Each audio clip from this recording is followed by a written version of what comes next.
I was 1 minute away from giving up, and a stranger said something that saved my life. It was raining heavily that night.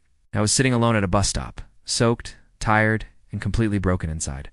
I had just lost my job. My savings were almost gone. And that morning, my girlfriend had left me. I kept staring at the road, thinking about how everything in my life had fallen apart. A bus was late.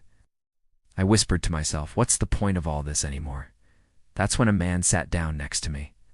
He looked around 50, wearing an old jacket, holding a small paper cup of tea. He looked at me and said, "Bad day?" I forced a smile. "Bad life." He nodded slowly. Then he said something I'll never forget.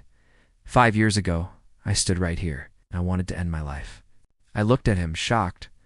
He pointed at the road and said, "I thought jumping in front of a bus would end everything." My heart started beating faster. He continued, "But the bus was late, just like today." He smiled softly.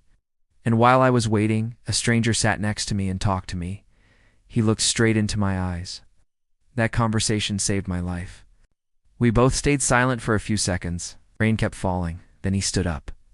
He handed me his cup of tea and said, "Your bus will come too, so will better days." And just like that, he walked away into the rain. A minute later, my bus arrived. I got on. I never saw him again, but I'm still here today, because a stranger decided to sit next to me on the worst night of my life. You might think you're invisible. You're not. Sometimes one small conversation can save a life.